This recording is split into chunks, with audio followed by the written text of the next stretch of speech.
जय हिंद दोस्तों, आप सभी का G9 स्टडी की इस ऑनलाइन प्लेटफॉर्म पर दोस्तों आप सभी का स्वागत है दोस्तों।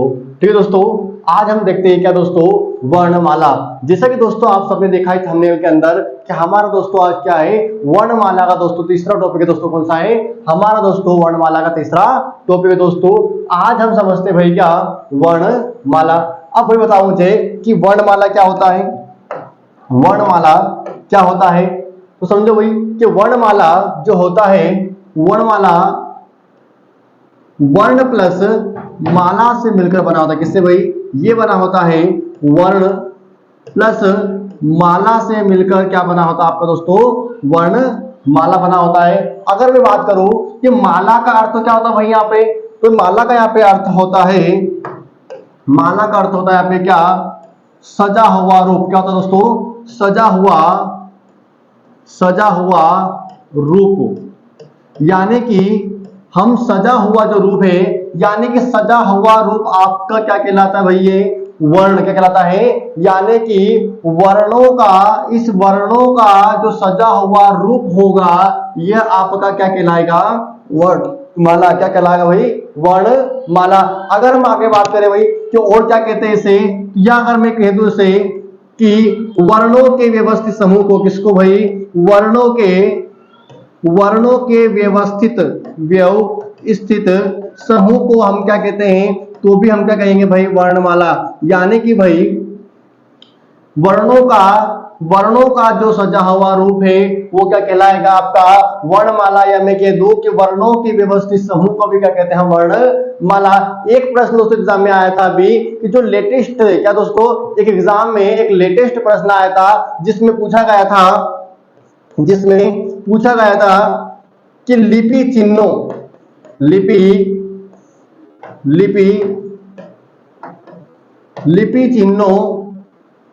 का व्यवस्थित, या मैं दोस्तों क्या बोल दूं, क्रमबद्ध। क्या बोल दूं, क्रमबद्ध। यानी कि लिपि चिन्हों का व्यवस्थित या क्रमबद्ध क्रम क्या कहलाता है आपका, वर्णमाला। एग्जाम में प्रश्न आया था कि लिपि चिन्हों के व्यवस्थित क्रम को क्या कहते हैं। क्या आया था भाई प्रश्न कि लिपि चिन्हों के व्यवस्थित क्रम को क्या कहते हैं दोस्तों, तो ऑप्शन में था वर्ण कहते हैं, वर्णमाला कहते हैं, ध्वनि कहते हैं, या अक्षर कहते हैं। तो उसका दोस्तों राइट उत्तर क्या था हमारा, वर्णमाला। क्या था भाई, वर्णमाला। यानी कि लिपि चिन्हों का व्यवस्थित क्रम क्या कहलाएगा आपका, वर्णमाला। बोले सर ये लिपि चिन्ह हमको समझ में नहीं आ रहा है कि लिपि चिन्ह किसे कहते हैं, तो समझो आ जाओ, लिपि चिन्ह क्या, पहले समझो कि लिपि क्या होती है भाई। लिपि किसे कहते हैं हम, तो लिपि भाई क्या है, किसी भी भाषा को लिखने का एक तरीका है। क्या है लिपि किसी भी भाषा को क्या है, लिखने का एक तरीका है। यानी कि जिस जो चिन्ह होते हैं, जिस चिन्हों में हम जिस भाषा को लिखते हैं, वो चिन्ह आपके क्या कहलाते हैं भाई, लिपि चिन्ह क्या कहलाते हैं, लिपि चिन्ह। एग्जाम्पल तो समझना, मैंने बोला क, क्या बोला मैंने, क। अब भाई क मैंने बोला और इसी का को मैं यहाँ पे लिख रहा हूं, ये क लिखा मैंने लिखा ब, क्या लिखा मैंने, ब। यहाँ पे लिखा मैंने ये ब। मैंने लिखा स, इधर लिखा मैंने ये स। समझ रहे भाई।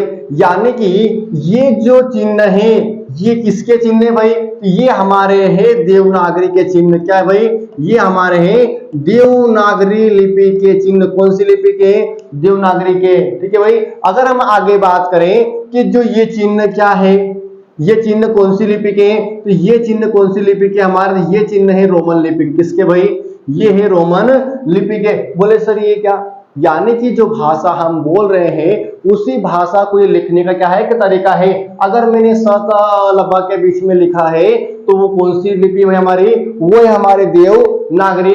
अगर मैं बात करूं हमने ये जो एस के बी एबीसीडी जो लिखी है, ये जो चिन्ह है ये किसके चिन्ह है हमारे, तो ये चिन्ह हमारे कौन से हैं, रोमन लिपि के। दोस्तों क्या है? रोमन लिपि के। तो मैंने यहाँ पे एग्जाम में परिभाषा लिखी है कि लिपि चिन्हों का व्यवस्थित क्रम क्या कहलाता है, तो आपको उत्तर क्या लगाना है? वर्णमाला। यानी कि लिपि चिन्हों यानी कि जिन चिन्हों का जो व्यवस्थित क्रम होगा अ से ज्ञ तक, वही आपका क्या होगा? वर्णमाला। या मैं कह दूं कि वर्णों का सजा हुआ रूप क्या कहलाएगा, तो भी वर्णमाला। अगर मैं कह दूं वर्णों का व्यवस्थित समूह क्या है दोस्तों, तो भी क्या आएगा आपका? वर्णमाला। क्या आएगा? वर्णमाला। अब इसको आगे समझते हैं, आ जाओ आगे समझते हैं।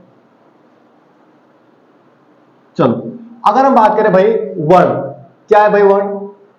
वर्ण कितने होते हैं? अगर मैं बात करूं कि हमारी वर्णमाला में टोटल वर्णों की संख्या कितनी है? टोटल वर्ण की संख्या भाई कितनी है? तो हमारी वर्णमाला में टोटल वर्णों की संख्या कितनी है? 52। क्योंकि दोस्तों हमारे वैज्ञानिक तकनीकी शब्दावली आयोग जो दिल्ली है, उसने कुल कितने वर्ण निर्धारित किए हैं? तो उसने भाई कुल 52 वर्ण कितने निर्धारित किए हैं? 52। किसने किए हैं? तो वैज्ञानिक तकनीकी शब्दावली आयोग दिल्ली के द्वारा 1961 में। दोस्तों कब? 1961 में कितने वर्ण बताए गए हैं हमारे हिंदी के? तो 52 वर्ण बताए गए हैं दोस्तों। जिसके हमारे इस आयोग के प्रथम अध्यक्ष कौन थे भाई? तो इस आयोग के प्रथम अध्यक्ष थे दिलीप सिंह कोठारी। भाई कौन थे? दिलीप सिंह कोठारी। किसके अध्यक्ष थे? तो वैज्ञानिक तकनीकी शब्दावली आयोग दिल्ली के क्या थे? प्रथम अध्यक्ष थे भाई कौन? दिलीप सिंह कोठारी। तो मैंने कहा भाई वर्णमाला में टोटल वर्णों की संख्या कितनी है? तो 52 है। समझते कौन कौन से? आ जाओ भाई। अब मैंने लिखा है वर्ण या ध्वनि। क्या लिखा मैंने? वर्ण या ध्वनि। अब भाई हम देखेंगे कि टोटल जो मैंने कहा है कि 52 वर्ण है, ये 52 वर्ण है कौन कौन से?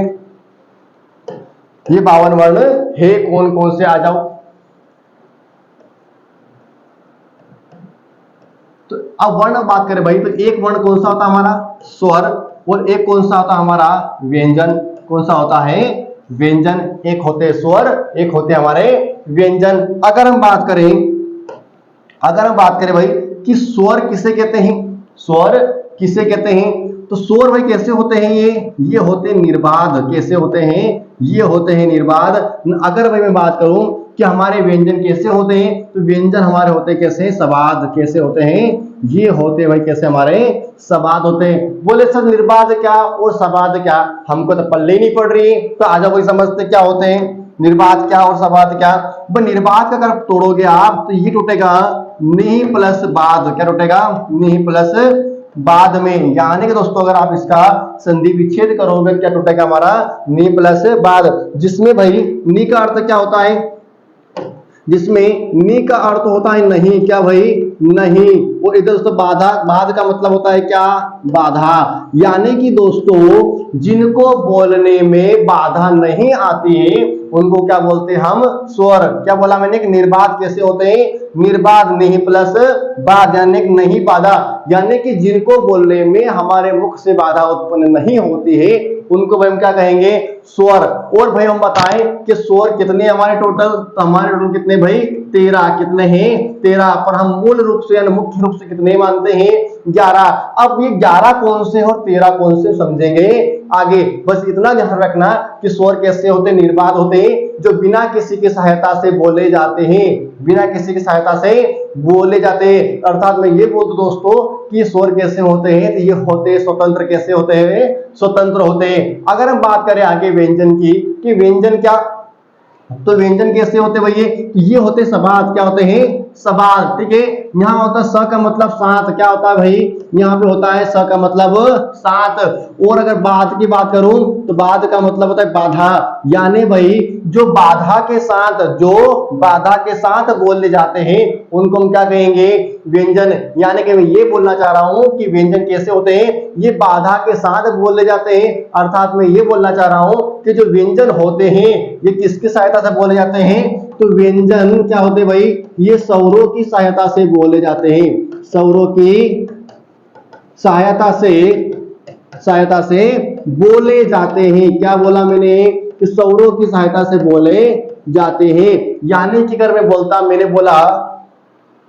मैंने बोला क, तो भाई बताओ क के पीछे किसका साउंड आया? तो आ का किसका आया भाई? मैंने अ। हम जब बोलते हैं क तो क के पीछे किसका साउंड आता है? तो आ का मैंने बोला पा, क्या बोला मैंने, पा। तो जब मैं पा बोलता हूं तो पीछे किसका उच्चारण आता है भाई, तो पीछे उच्चारण किसका आता है, आ का। किसका आता है, आ का। यदि मैंने बोला नी, क्या बोला मैंने, नी, तो भाई इस व्यंजन के पीछे उच्चारण किसका आया, बड़ी ई का। इसका मतलब ये हुआ भाई कि जितने भी व्यंजन हैं ये किसकी सहायता से बोले जा रहे हैं, स्वरों की सहायता से। इसलिए दोस्तों इनको बोलने में क्या होती है, बाधा। इनको बोलने में क्या होती है, बाधा। मैं ये बोल सकता हूं कि व्यंजन जो होते हैं स्वतंत्र नहीं होते हैं, ये व्यंजन किसकी सहायता से बोले जाते हैं, स्वरों की सहायता से बोले जाते हैं। इसलिए हमें इसको बोलने में क्या होती है, बाधा। भाई बाधा क्यों होती है, क्योंकि दोस्तों समझो जब हम स्वर बोलते हैं अ आ ई ऊ, तो हम सिंगल रूप से निकालते हैं अ आ ई। लेकिन जब मैं बोलता हूं व्यंजन, जब मैं बोलता हूं व्यंजन, तो जब मैं व्यंजन बोलूंगा तो इस क के साथ में मुझे क्या बोलना पड़ेगा, अ। क्योंकि जब क के अंदर से क्या निकलेगा, अ, तब बनता है हमारा पूरा क।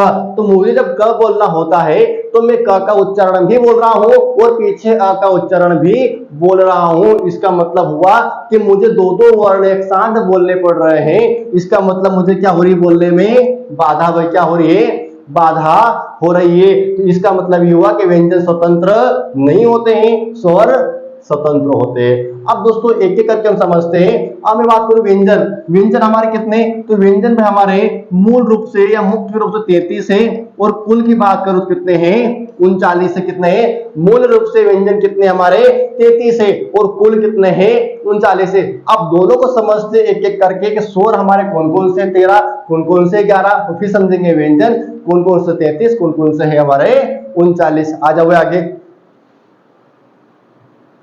आगे समझते भाई स्वर। अब देखते हैं भाई स्वर हमारे, जो मैंने कहा कि मूल रूप से कितने बताए मैंने, 11, और टोटल कितने हैं हमारे 13। आ जाओ समझते। चलो मैंने कहा मैं यहां लिख रहा हूं सभी स्वर हमारे, अ आ ई उ ऊ री ए आई ओ आओ आम, और दोस्तों हमारा आहा। चलो भाई बताओ मुझे, अगर मैं कहूं कि हमारे अगर कि जो स्वर है टोटल स्वर कितने हैं, तो आप अगर यहां से यहां तक पूरे गिनोगे भाई तो कितने हो जाएंगे हमारे, यहां से अस लगाकर आहा तक कितने हो जाएंगे, गिनो भाई। 1 2 3 4 5 6 7 8 9 10 11 12 और 13। भाई कितने हो गए हमारे, टोटल हो गए 13। तो मैं कहूं कि हमारे कुल स्वर कितने हैं, तो 13। कुल कितने हैं हमारे 13। लेकिन दोस्तों आपको पता होगा कि हमारे भारतीय व्याकरणाचार्य ने, मैंने पिछली स्लाइड में पढ़ाया है, पिछले लेक्चर में पढ़ाया है कि हमारे भारतीय व्याकरणाचार्य कौन है, तो पंडित कामता प्रसाद गुरु है। कौन है, पंडित कामता प्रसाद गुरु है। और कौन है, किशोरीलाल वाजपेयी। कौन है भाई, किशोरीलाल वाजपेयी। तो पंडित कामता प्रसाद गुरु जी ने क्या करा कि पूरी वर्णमाला बना दी, पूरी वर्णमाला लिख दी। लेकिन बाद ही आए हमारे कौन, किशोरीलाल वाजपेयी। किशोरीलाल वाजपेयी ने कहा कि भाई कामता जी, कि कामता जी आपने पूरी वर्णमाला लिख दी है, पूरी वर्णमाला बना दी है, लेकिन क्या करो पंडित जी, आप मुझे ये जो अम और आहा है, ये अम और आहा दे दो। क्योंकि जो ये अम और आहा है ये कैसे वर्ण है, अयोगवा वर्ण। क्या बताया किशोरीलाल वाजपेयी ने, कि ये जो अम है और आहा है ये कैसे वर्ण है, कैसे भैया हमारे, ये है अयोगवा। ये किसने बताया, किशोरीलाल वाजपेयी ने। किशोरीलाल वाजपेयी साहब ने क्या बताया हमारे, क्या बताया कि अम और आहा कैसे हैं, अयोगवा। बोले सर ये अयोगवा क्या होते हैं, तो समझो हमारा जो यहाँ पे अम है भाई, क्या है, जो अम है ये कैसा है, तो ये है हमारा अनुस्वार। क्या है यहाँ पे, अनुस्वार, ठीक है। और बाद में दोस्तों बात करें पीछे, क्या हमारा आहा, क्या है, आहा। तो आहा क्या भाई पीछे, तो आहा पीछे क्या है यहाँ पर आपका विसर्ग। क्या है, विसर्ग। क्या है भाई, विसर्ग। अब जो होता है ये, तो दोस्तों जो है ये इसका प्रयोग हम किस में करते हैं, हमारे हिंदी में। किस में करते हैं, हमारी हिंदी में। लेकिन जो है इसका प्रयोग कहाँ पे होता है, संस्कृत में। कहाँ होता है, संस्कृत में। इसका हमारे हिंदी में प्रयोग बहुत कम होता है। और इन्हीं अनुस्वार और विसर्ग को, इन दोनों को ही संयुक्त रूप से हम क्या बोलते हैं, अयोगवा वर्ण। क्या बोलते हैं भाई इनको, इसी को हम क्या बोलते हैं, अयोगवा वर्ण। ठीक है। अब भैया बात करें कि किशोरीलाल वाजपेयी साहब ने इनको अयोगवा क्यों कहा, अयोगवा क्यों कहा, कि समझो इन दोनों को किशोरीलाल वाजपेयी ने स्वरों की कैटेगरी में नहीं रहा, स्वरों की कैटेगरी में रखा नहीं। भाई क्यों नहीं रखा, समझो। क्योंकि उन्होंने कहा कि जो है, अगर मैं लिखूं, ये मैंने क्या लिखा, क्या लिखा मैंने, और ये लिखा मैंने यहाँ पे आहा। क्या लिखा मैंने, ये लिखा मैंने मैंने लिखा आहा। आप समझो, वाजपेयी जी बोलते हैं कि आप जब भी देखो कि जब हम वर्णों को तोड़ते हैं तो हमेशा व्यंजन के पीछे क्या आता है, स्वर। जैसे एग्जांपल दूं, मैंने यहां पर तोड़ा किसको, मैंने तोड़ा क को। जब मैं क को तोड़ूंगा, क के अंदर से क्या निकलेगा, क्या निकलेगा, मतलब क, तो क के पीछे आ का उच्चारण आता है। इसका मतलब हुआ कि जो व्यंजन है, व्यंजन के पीछे स्वर आता है। लेकिन जब आप यहां देख रहे हो क्या देख रहे हो, तो जब मैं बोलता हूं तो यहां पर तो स्वर के पीछे क्या आ रहा है, व्यंजन। यहां तो उल्टा हो गया, क्या हो गया, स्वर के पीछे व्यंजन आ गया दोस्तों। अब मैं बात करूं म, तो वाजपेयी ये बोलते हैं कि जो म है, वो कहते हैं कि जो ये वर्णमाला है हमारी, वो इस वर्णमाला के अंदर ये स्वर है।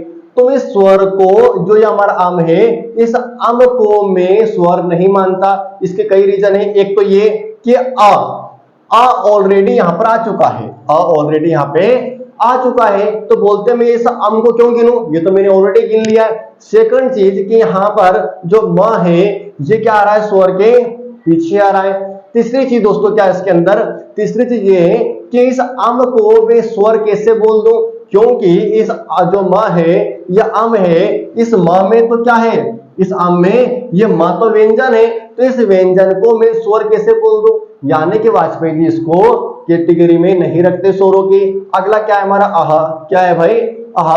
तो वही तीनों चीज फॉलो होती है कि मैं आहा को कैसे स्वर के अंदर गिन लूं, क्योंकि मैंने इस को तो भाई क्या करा, को तो मैंने पहले गिन चुका हूं, तो को मैं नहीं गिनता हूं। अब इसके पीछे क्या है, ह, और ह तो व्यंजन है, तो मैं इस आहा को कैसे गिन लूं स्वर के अंदर। ठीक है। और यहाँ पे दोस्तों क्या है कि जो व्यंजन है स्वर के पीछे आ रहा है। तो ये क्या करते हैं भैया, वाजपेयी जी इसको किस में रख देते हैं, अयोग्य वर्ण। क्या बोलते हैं, ये अयोग्य वर्ण है। इसमें क्या है, अनुस्वार है, और हमारा क्या है, विसर्ग है। भाई इतना समझ में आया।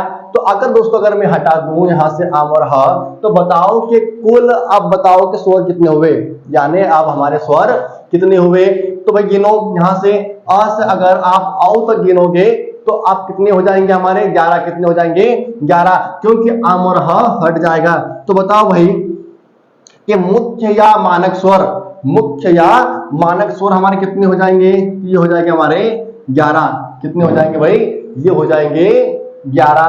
तो एग्जाम में अगर पूछे प्रश्न, अगर नॉर्मली प्रश्न आता है भाई कि निम्न में से स्वरों की संख्या होती है, तो कितने लगाओगे, 11। अगर एग्जाम में प्रश्न आता है कि मुख्य रूप से स्वर होते हैं, तो 11। कुछ मानक रूप से स्वरों की संख्या होती है, तो ही 11 लगाना है। अगर एग्जाम में कोई प्रश्न आता है हमारा कौन सा, कि निम्न में से स्वरों की कुल संख्या कितनी है, तो भाई कितना लगाओगे, कुल में हमारा 13। कितना लगाओगे, 13। भाई आगे समझते आ जाओ, आगे समझते हैं हम कि पूछे मात्रा की दृष्टि से, मात्रा की दृष्टि से स्वर कितने भैया, तो बताओ कितने। तो अगर मैं कहूं क्या भाई बताओ, क्या आ की मात्रा है, क्या आ की मात्रा है, तो बोले आ की मात्रा नहीं है, क्योंकि ये आती है यहाँ पे आ की मात्रा, तो आ की मात्रा नहीं है। बताओ भाई क्या इस की मात्रा है, तो बोले नहीं है। क्या इस ह की मात्रा है, तो बोले नहीं है। यानी कि भाई हम मात्रा नहीं गिनते किसकी, यहाँ पे एक तो आ की मात्रा नहीं है, और किसकी नहीं है, हम की नहीं गिनते हैं, और अह की मात्रा नहीं गिनते हैं। तो बताओ भाई अब मुझे कि मात्रा की दृष्टि से स्वरों की संख्या कितनी है, तो भाई अगर 3 जाएंगे तो कितना बचेगा यहाँ पे, 11। तो मात्रा की दृष्टि से स्वरों की संख्या कितनी हो जाएगी हमारी, 11। कितनी हो जाएगी, 11। आगे हम पूछे कि उच्चारण की दृष्टि से, अगर एग्जाम प्रश्न आता है कि उच्चारण की दृष्टि से स्वर कितने भाई, तो कितना लगाओगे आप उच्चारण की दृष्टि से? समझो यहाँ पे अगर मैं कहूं उच्चारण, तो उच्चारण में मैं आम का नहीं लेता हूं, आह का नहीं आता उच्चारण में, और किसका नहीं आता भाई? तो आपने बीच में देखा हुआ यहाँ पे री, क्या भाई ये री। उच्चारण की दृष्टि से हम री को भी स्वर के अंदर काउंट नहीं करते। क्यों नहीं करते भाई? समझो, ये जो री बना होता है, ये री किससे बना होता है? ये बना होता है आपका री, क्या बना होता है आपका? ये बना होता है आपका री। अगर इसको वही में तोड़ू री को, ये बनेगा आधा र और ये बनेगा ई, क्या बनेगा? आधा र और ई। यानी कि भाई आधा र और ई से आपका क्या बना होता है? ऋषि, यानी री बना होता है। तो अगर मैं इसका उच्चारण लेता हूं री, तो मैं जो री बोल रहा हूं, ये क्या बोल रहा हूं? मैं तो व्यंजन बोल रहा हूं। मैं क्या बोल रहा हूं? मैं तो ये व्यंजन बोल रहा हूं री। इसका मतलब उच्चारण की दृष्टि से हम किस में जा रहे हैं? व्यंजन में जा रहे हैं। तो हम भाई इसको री को किस में काउंट नहीं करते हैं? स्वर के अंदर। तो एक हमने इसमें से क्या हटा दिया उच्चारण की दृष्टि से? एक हटा दिया हमने री। और क्या हटाएंगे भाई इसके अंदर से? और क्या हटाएंगे इसके अंदर से? तो अगर मैं बात करूं कि अम और अह को भी हम किसके अंदर काउंट नहीं करते उच्चारण का, क्योंकि जब मैं अम बोलता हूं तो इसमें आ हम ऑलरेडी क्या है उसमें आ चुका है, और म है किसमें आ जाता है आपका? व्यंजन का भाई। तो उच्चारण की दृष्टि से हम ना तो अम को गिनते हैं और ना ही हम अह को गिनते हैं। तो बता भाई कि स्वरों जो है ये हमारे उच्चारण की दृष्टि से कितने होंगे? तो उच्चारण की दृष्टि से भाई कितने होंगे हमारे? 11। कितने होंगे? उच्चारण की दृष्टि से भी हमारे स्वर कितने होंगे? तो भाई 11 होंगे। आगे हम बात करें कि संस्कृत में स्वरों की संख्या है, तो अगर एग्जाम में पूछे संस्कृत में स्वरों की संख्या कितनी है, तो लगा देना भाई आंख मीच के, क्या लगाओगे? 13। संस्कृत में भी स्वरों की संख्या कितनी भाई? तो 11 है। अगर हम बात करें कि अपभ्रंश भाषा, अपभ्रंश भाषा में कितने स्वर है भैया? भाई अपभ्रंश क्या है? तो अपभ्रंश हमारे क्या है? भाषा। क्योंकि दोस्तों आपको पता है कि हमारी प्राचीन भाषा कौन सी? संस्कृत। संस्कृत के बाद कौन सी बनी थी? हमारी पाली। पाली से कौन सी बनी थी? हमारी प्राकृत। फिर कौन सी बनी दोस्तों हमारी? तो हमारी बनी अपभ्रंश, फिर हमारी बनी अवट, फिर बनी हमारी खड़ी बोली हिंदी दोस्तों। तो उसी वक्त हम बात करें कि हमारी जो है अपभ्रंश भाषा में कितने स्वर है, तो अपभ्रंश भाषा में भाई कितने स्वर है? तो 8। क्या लगाओगे कि अपभ्रंश भाषा में स्वर कितने हैं? तो 8। सर ये 8 कौन कौन से? समझो, एक हो गया आपका अ, फिर हो गया आ, फिर हो गया ई, फिर हो गया बड़ी, फिर हो गया आई, और हो गया औ। क्या हो गया? औ। ये क्या भाई आपके अपभ्रंश भाषा के स्वर है। आ ई आई और ओ किसमें आते हैं? अपभ्रंश में। तो भाई आपको बताओ कि ये सारी पिक्चर क्लियर हुई? ठीक है दोस्तों, क्योंकि यहां हम बात करें एग्जाम प्रश्न आता है स्वर।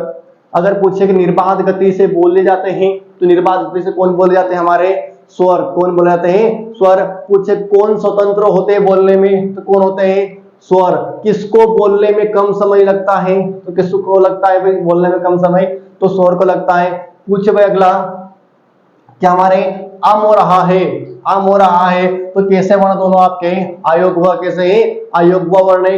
ये नाम किसने दिया? तो किशोरीलाल वाजपेयी ने। किसने दिया? किशोरीलाल वाजपेयी ने। भाई हम आगे बात करें कि इसमें अम क्या है, तो अम क्या है इसके अंदर? अनुस्वार है। अहा क्या है आपका? विसर्ग है। क्या है? विसर्ग है। यानी हम बात करें अम किसका प्रयोग होता है? अम का तो हिंदी में होता है। अह का प्रयोग किस में होता है? तो संस्कृत में होता है। पूछे कि हमारे स्वर में कुल स्वरों की संख्या कितनी, तो क्या लगा दो? कुल स्वर हमारे 13। अगर पूछे मुख्य या मानक स्वर कितने, तो अगर आप अम और अह को हटा दोगे तो हमारे मुख्य मानक कितने बन जाएंगे भाई हमारे? तो 11 बन जाएंगे। पूछे एग्जाम में कि मात्रा के दृष्टि स्वर कितने, तो अ अम और अह को हटा दो कितने बचेंगे हमारे?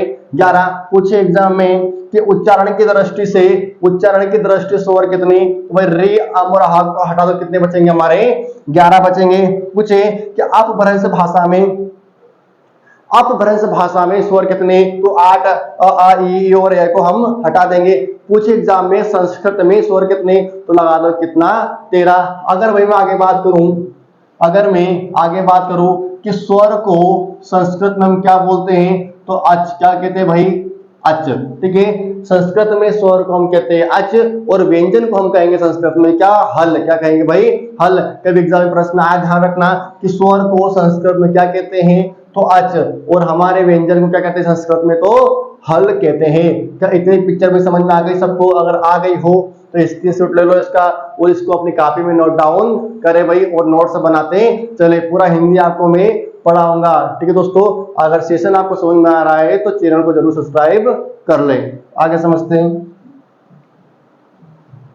चलो भाई आगे हम बात करें। हमारा क्या आता है, व्यंजन। भाई क्या आता है हमारा, व्यंजन। भाई व्यंजन को हम संस्कृत में क्या कहते हैं, हल। क्या कहते हैं, व्यंजन को हम संस्कृत में क्या कहते हैं, हल। और अगर हम आगे बात करें भाई हमारे व्यंजन कौन से हैं, तो ये सभी यहां से यहां तक, यानी कि भाई हमारे क से लगाकर स्र तक सभी क्या है हमारे व्यंजन। क्या है भाई, व्यंजन है। लेकिन ये जो व्यंजन है ये अब भी शुद्ध रूप से नहीं है। क्या भाई, शुद्ध रूप से नहीं है, क्योंकि मैंने कहा कि जो व्यंजन होते हैं ये कैसे होते भाई, ये स्वतंत्र नहीं होते हैं, स्वरों की सहायता से बोले जाते हैं। ठीक है भाई, तो मेरे से हम बोला क, और क के पीछे किसका साउंड आया, अ का, तो क कैसा हो गया, जब मैं इस क के अंदर से अ बाहर निकाल दूंगा तो ये क कैसा हो जाएगा भाई, आधा। यानी कि इसके नीचे क्या आ जाएगा, हलंत। क्या आ जाएगा, हलंत। ये जो दोस्तों आधा क है, ये क्या है आपका शुद्ध व्यंजन है। क्या है, शुद्ध व्यंजन है। इसका मतलब भाई जितने भी हमारे ये है यहाँ पे क्या, जितने भी यहाँ पर व्यंजन है सब कैसे आएंगे आपके, आधे। कैसे हो जाएंगे, सभी आधे हो जाएंगे। ठीक है, जो आप क्या कहलाएंगे, शुद्ध व्यंजन कहलाएंगे। अगर मैं बात करूं आगे यहाँ पे कि जो क ख ग घ, और यहाँ पे बात करें कि च छ ज झ अ ट ठ ड ढ अण त थ द ध न। ठीक है, अगर इसके ऊपर वाली लाइन हम देखें ट और ड, तो इसके एक शब्द और जुड़ेगा इसके अंदर, दो वर्ण भाई। दो वर्ण कौन से, एक आएगा आपका ढ और एक आएगा आपका ढ। यानी कि भाई जो ये वाले वर्ण हैं आपके, ये वाले वर्ण हैं, ये हमारे कौन से वर्ण हैं, द्विगुणन। कौन से ये वाले, ये हमारे द्विगुणन वर्ण। कौन से भाई, द्विगुणन, जिनको हम क्या बोलते हैं, ताड़न, ताड़न जात व्यंजन भी कहते हैं, इनको हम उच्छिष्ट व्यंजन भी कहते हैं। अगर हम बात करें कि जो क से अंग तक, यानी क से लाकर म तक जितने भी क च ट त प, ये पांच पांच के जो वर्णों की जो लाइन है भाई, इन्हीं पांचों लाइन को हम क्या बोलेंगे, ये सभी क्या है भाई, स्पर्शी व्यंजन। क्या है ये पांचों जो लाइन है आपकी, ये पांचों जो रो है, ये पांचों किसकी भाई, स्पर्शी व्यंजन। कैसे हैं, स्पर्शी, यानी क से म तक कैसे आपकी स्पर्शी व्यंजन है। अगर मैं आगे बात करूं आपसे कि य र ल व, इसको हम क्या कहते हैं भाई, इस लाइन को हम कहते हैं क्या, अंतस्थ। क्या बोलते हैं, इनको कहते हैं हम अंतस्थ व्यंजन। भाई नीचे वाली कौन सी हमारी, श श श श स ह, इसको बोलते हैं भाई उष्मीय या संघर्षी व्यंजन। क्या बोलते हैं, उष्मीय या संघर्षी व्यंजन, उष्मीय या संघर्षी व्यंजन, उष्मीय या संघर्षी व्यंजन। नीचे बात करें अक्षत प्रज्ञा स्वर कौन से हैं, ये वाले भाई आपके कौन से हो जाएंगे, ये हो जाएंगे आपके संयुक्त वर्ण। कौन से हो जाएंगे, ये हो जाएंगे आपके संयुक्त वर्ण। भाई संयुक्त वर्ण क्यों कहा इनको मैंने, संयुक्त वर्ण भाई इसलिए कहा मैंने क्योंकि आपका जो छ है भाई, ये छ किससे बना होता है, तो छ बना होता है आधा का और श से। किससे बना होता है, आधा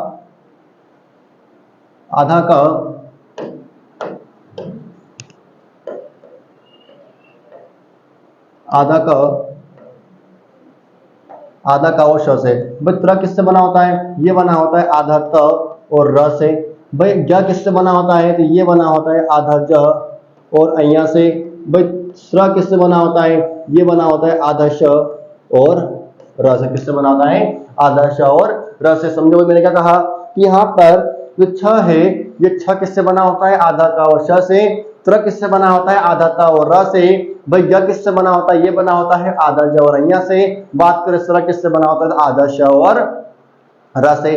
इनको क्या बोलते हैं हम भाई? संयुक्त। संयुक्त का मतलब होता है दो व्यंजनों से मिलकर बना होता है। क्योंकि आपको व्यंजन की डेफिनेशन पता होगा, व्यंजन की परिभाषा मैंने कही थी कि व्यंजन कैसे होते हैं भाई? सबाद। कैसे होते हैं व्यंजन? व्यंजन होते सबाद, यानी बाधा के साथ बोले जाते हैं। इनके अंदर क्या होता है भाई बोलने में? जब हम इनका उच्चारण करते हैं तो उच्चारण दोस्तों इनमें किसका आता है? पीछे अ का उच्चारण, ख मतलब अ का, यानी कि सभी स्वरों का उच्चारण आता है किनके पीछे? व्यंजनों को बोलने के अंदर। यानी कि मैं कहूं कि जो व्यंजन होते हैं ये व्यंजन स्वतंत्र नहीं होते हैं, ये स्वरों की सहायता से बोले जाते हैं। हम क्या बात करें?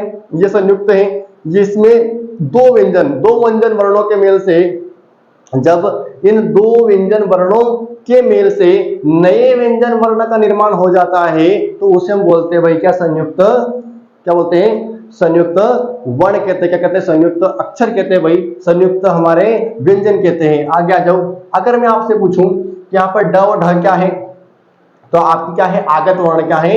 यहाँ पर ड और ढ क्या है? आपके आगत वर्ण है, जिनको हम नाम क्या दिया?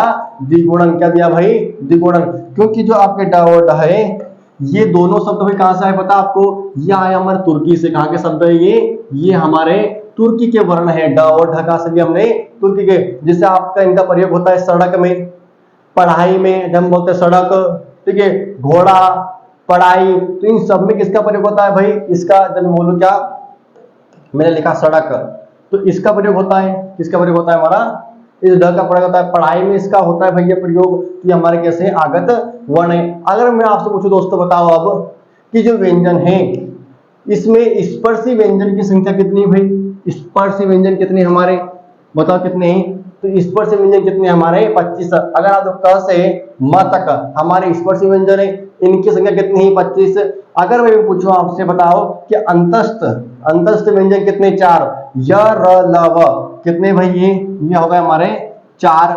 अब बताओ भाई हमारे उष्मी या संघर्षी व्यंजन कितने हैं? तो उष्मी या संघर्षी जिनको बोलने में उष्मा उत्पन्न हो, यानी कि जब मैं बोलता हूं उष्मी श श श स, जब मैं श श स ह बोलता हूं दोस्तों, आप अपने मुंह के पास हाथ लगाओ। जब आप श श स कहोगे तो आपके मुख से हवा निकलेगी और वो भी गर्म, क्योंकि जब आप श श बोलते हो तो हमारे जीभ के और मुंह के अंदर क्या होता है? घर्षण होता है। घर्षण के कारण दोस्तों क्या होता है? उष्मा उत्पन्न होती है। अब बताओ कि उष्मी या संघर्षी कितने हो गए हमारे? ये भी कितने हो गए? 4। यानी उष्मी या संघर्षी वर्ण कितने हमारे? 4 है। अगर दोस्तों मैं इन सभी को जोड़ दूं, इन सभी को मैं जोड़ दूं तो बताओ भाई कितने हो गए हमारे? 25 4 25 4 29 4 कितने हो गए हमारे? 33। तो एग्जाम में प्रश्न आता है कि निम्न में से मुख्य या मानक स्वर कितने हैं? मुख्य या मानक स्वर हमारे कितने हैं? तो क्या बताओगे भाई? 33। क्या बताओगे? 33। अगर पूछे आगे कि अगर मैं द्विगुणन, अगर दोस्तों मैं द्विगुणन व्यंजन दो आपका ड और ढ को जोड़ दूं, ये मैंने जोड़े 2, ठीक है। अगर मैं इसी मुख्य मानक में यदि 4 संयुक्त जोड़ देता हूं, कितने भाई? 4 हमारे क्या है? संयुक्त, जो दो व्यंजन वर्णों से मिलकर बने हैं आपके ये वाले छत्र ज्ञ और स्र। तो भाई बताओ ये अगर मैं इनको जोड़ देता हूं तो बताओ अब कुल कितने हो गए? कुल कितने हो जाएंगे? 39। कितने हो जाएंगे? 39। यानी कि 33 तो 35 और 4 39। कितने हो गए हमारे? कितने हो गए हमारे? ये हो गए हमारे कितने? 39।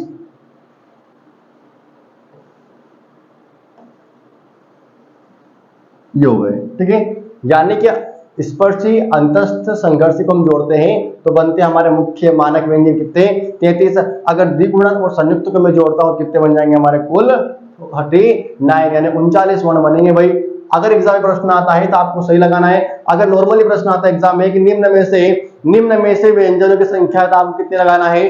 33। एग्जाम में प्रश्न आता है कि निम्न में से कुल व्यंजन की संख्या कितनी, तो लगाना है आपको कितने?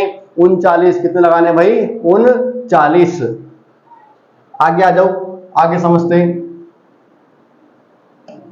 चलो लास्ट हमारा बताओ कि ईश्वर प्रदत्त वर्ण कौन सा है। अगर एग्जाम पूछे कि निम्न में से ईश्वर प्रदत्त वर्ण कौन सा है, तो मैंने दोस्तों अभी आपको पढ़ाया है क्या? स्वर। क्या पढ़ाया है? स्वर। दोस्तों बताओ मुझे,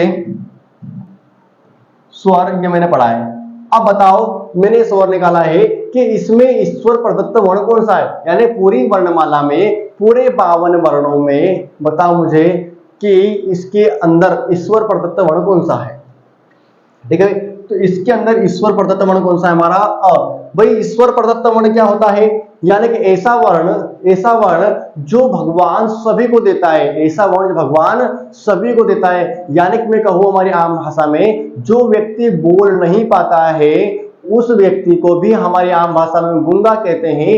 दोस्तों ये लोग भी, यानी जो अपनी आवाज भगवान नहीं देते जिनको, उन लोगों के कंठ से एक ध्वनि निकलती है, वो है कौन सी अ की। यानी जो बोल नहीं सकते उनके मुख से एक ध्वनि कौन सी निकलती है हमारे अ की दोस्तों।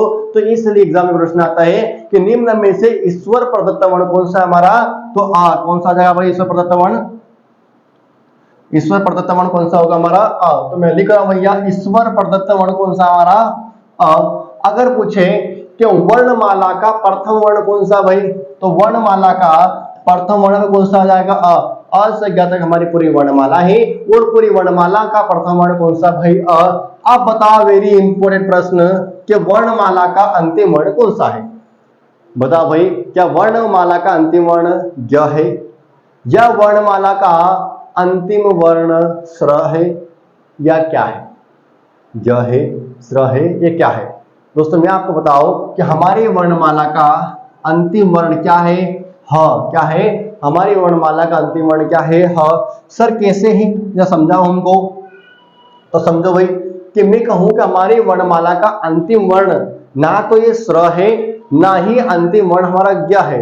बोले सर ऐसा क्यों, आप इसको स्र को अंतिम क्यों नहीं मान रहे हो। तो स्र तो छोड़ो, आप ज्ञ को भी अंतिम वर्ण नहीं मान रहे हो। तो समझो मैं क्यों नहीं मान रहा हूं, क्योंकि आपको पता है कि अक्षत्र स्र कैसे वर्ण है संयुक्त, ये दो व्यंजनों से मिलकर बने होते हैं। तो हमारे विद्वान लोग बोलते हैं कि भाई जो है हमारी वर्णमाला का, हमारी वर्णमाला का अंतिम वर्ण क्या है, ह। हम तो हा मानेंगे। तो सर ये स्र को क्यों नहीं मानते, वो इसलिए नहीं मानते कि आप देखो कि यहाँ पर श और र, स्र बना होता है आधा श और र से, और वो श को ऑलरेडी गिन चुके हैं, हमने श को ऑलरेडी इस वर्णमाला के अंदर गिन चुके हैं, तो श को नहीं मानते। चलो तो स्र को छोड़ो, ज्ञ को बता दो भाई, ज्ञ को भी देख लो, ज्ञ बना होता है ज और ञ से। यानी कि दोस्तों लेखन की दृष्टि से आता है ज्ञ में ज और ञ, और दोस्तों हमारे उच्चारण के दृष्टि से हम ज्ञ बोलते हैं आधा ग और य। ठीक है, तो बोलते हैं कि जो ज है, ज आधा ज और ञ से बना होता है, जिसमें ज को हम ऑलरेडी गिन चुके हैं, इसलिए ज और ञ दोनों को ऑलरेडी गिन चुके हैं, इसलिए हम ज को भी आखिरी अक्षर या आखिरी वर्ण नहीं मानते हैं। त्र को भी नहीं मानते हैं क्योंकि त और र को भी गिन चुके हैं पहले से पहले, हम छ को भी गिन चुके हैं, यानी क और श को भी हम पहले से पहले गिन चुके हैं। इसलिए भाई हम इन चारों अक्षर को किसी को भी अंतिम वर्ण नहीं मानते हैं। तो हमारा अंतिम वर्ण कौन सा आता है, ह। तो उत्तर अगर एग्जाम में आता है भाई कि निम्न में से हमारे वर्णमाला का अंतिम वर्ण क्या है, क्या लगाओगे आप, ह। क्या लगाओगे भाई, ह। आगे आ जाओ। अगला है हमारा कि हिंदी में फारसी भाषा के 5 वर्ण। हिंदी भाषा में, हमारी जो हिंदी भाषा है दोस्तों, इसमें 5 वर्ण कौन से हमारे, तो 5 वर्ण आते हैं हमारे कौन सी भाषा के, आपके फारसी भाषा के। फारसी भाषा के 5 वर्ण कौन से भाई आपने देखे होंगे, एक तो क, एक है हमारा ज, और एक है हमारा क्या, फ। एक क्या है भाई हमारा क ज फ, क्या है भाई क ख ज फ। भाई क्या है हमारे क ख ज फ। भाई क्या आएगा हमारा, तो हमारा आएगा क,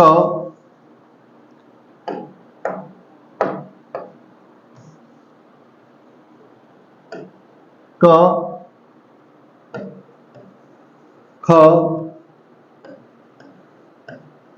ग, ज, फ। भाई क्या हमारे क ख ज फ।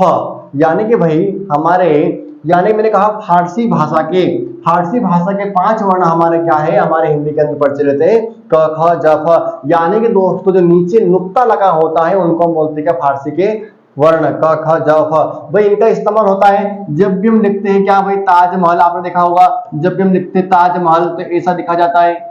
ठीक है, ताज फल हो जाएगा भाई, ये महल है, ताज महल। ठीक है भाई, आपने देखा होगा हम जब लिखते हैं कागज का गज, तो भैया यहाँ पे ग के नीचे लगा देते हैं कागज। ठीक है, आपने और देखा होगा, ठीक है, आपने आपने ऐसे कई वर्ण देखे होंगे जिनके नीचे नुक्ता लगा रहता। भाई आगे आ जाओ, अगला क्या हमारा तुर्की के दो शब्द। भाई तुर्की के हमारे दो शब्द कौन से, मैंने अभी आपको बताए थे। एक है आपका ढ, कौन सा है आपका, एक ढ, और एक क्या है आपके ढ। ये भाई आपके कैसे वर्ण है, ये क्या है, तुर्की भाषा के दो शब्द हमारे हिंदी के अंदर प्रचलित है, जिनको हम बोलते हैं आगत वर्ण, जिसको हम बोलते हैं उच्छिष्ट वर्ण, जिनको बोलते हैं ताड़नजात वर्ण। भाई कौन से हमारे ड और ढ। अगला कौन सा हमारा अंग्रेजी का एक वर्ण। भाई अंग्रेजी का एक वर्ण भी हमारी वर्णमाला के अंदर प्रचलित है। भाई वो कौन सा हमारा ओ, कौन सा है भाई ओ।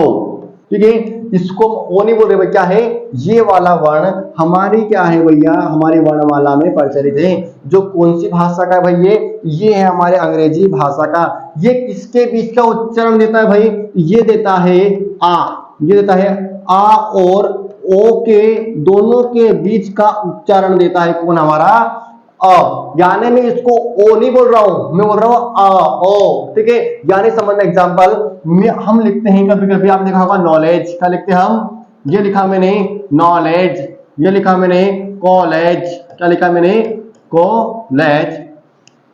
तो दोस्तों मैं यहाँ पे इसको ओ का उच्चारण नहीं बोल रहा हूं, मैं आ और ओ इन दोनों के बीच का उच्चारण बोल रहा हूं। नॉलेज, नॉलेज नहीं बोल रहा हूं मैं, नॉलेज नहीं, नॉलेज, क्या बोल रहा हूं, नॉलेज। फिर मैं बोल रहा हूं कॉलेज नहीं बोल रहा हूं मैं, ये वाला ओ नहीं लगा रहा हूं, कॉलेज नहीं कॉलेज, क्या बोल रहा हूं मैं, कॉलेज, कॉलेज। यानी कि इन दोनों का उच्चारण आता है ये वाला। आपने देखा होगा डॉक्टर, क्या डॉक्टर, तो हम दोस्तों डॉक्टर नहीं कहते हैं, डॉक्टर, डॉक्टर। अगर मैं डॉक्टर बोलूंगा तो इस ओ का इस्तेमाल हो रहा है, और मुझे इसका इस्तेमाल करना है तो मुझे इन दोनों के बीच की ध्वनि को बोलना पड़ेगा, डॉक्टर नहीं डॉक्टर, डॉक्टर, क्या बोलेंगे भाई, डॉक्टर। ठीक है दोस्तों, तो इतना आपको समझ में आया। अब लास्ट समझना, मैं आपसे पूछूं कि बताओ बताओ भाई कि वर्णमाला में वर्णों की संख्या है, वर्णमाला में वर्ण कितने हैं। मैं पूछूं वर्णमाला में कुल वर्ण कितने, बताओगे भाई, बताओ फटाफट।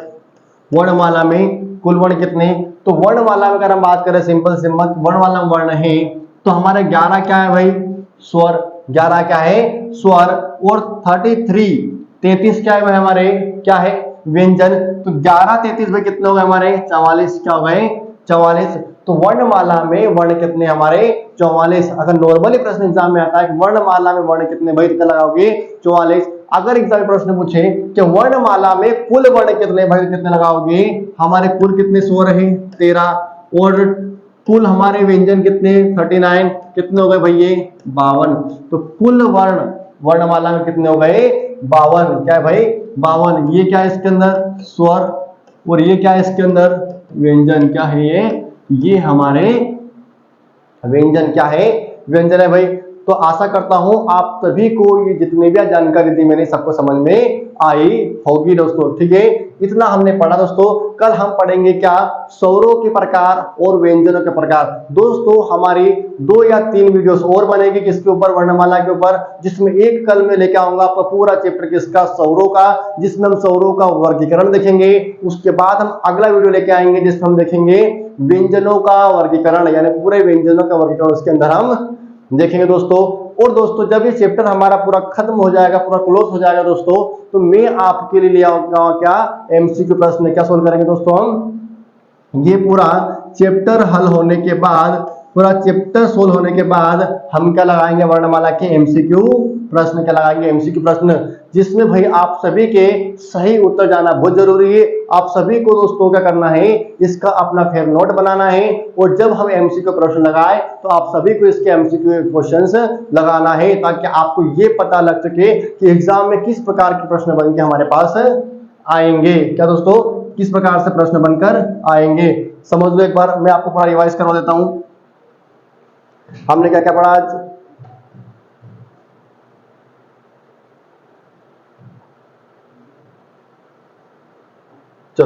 हमने आज पूरी वर्णमाला का ये सभी चीज समझ ली इसकी। इसके बाद हमने क्या समझा, वर्ण ध्वनि स्वर व्यंजन समझ लिया। फिर हमने देखा स्वर क्या होते हैं, फिर हमने देखा व्यंजन क्या होते हैं, ठीक है, कितने होते हैं, फलाने फलाने चीज भाई हमने सब समझ लिया आज ये। अब दोस्तों अगर मैं आपसे बात करूं कि आपको यदि ये पीडीएफ लेना है, यानी जितना मैं पर डे जितना मैं पढ़ाता हूं आप लोगों को, इसकी अगर आप पीडीएफ देखना चाहते हो, इसकी यदि आप क्या लेना चाहते हो, पीडीएफ फाइल आपको चाहिए जो मैंने पढ़ाया है, तो आपको दोस्तों G9 स्टडी, क्या G9 स्टडी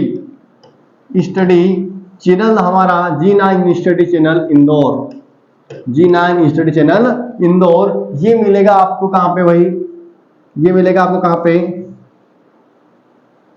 टेलीग्राम पे। कहां मिलेगा, टेलीग्राम पर, टेलीग्राम पर। यदि आपको ये पीडीएफ फाइल चाहिए इसकी, तो आपको प्रतिदिन G9 स्टडी चैनल इंदौर यानी आपको टेलीग्राम पर मिल जाएगी। तो आप सभी हमारे टेलीग्राम से जुड़ जाए। आप टेलीग्राम पर जाकर केवल G9 स्टडी इंदौर सर्च कर लेंगे भाई, तो आपके पास वो चैनल आ जाएगा और आपके सभी पीडीएफ उसके अंदर मिलते जाएंगे जो मैं प्रतिदिन आपको पढ़ाता हूँ। ठीक है भाई।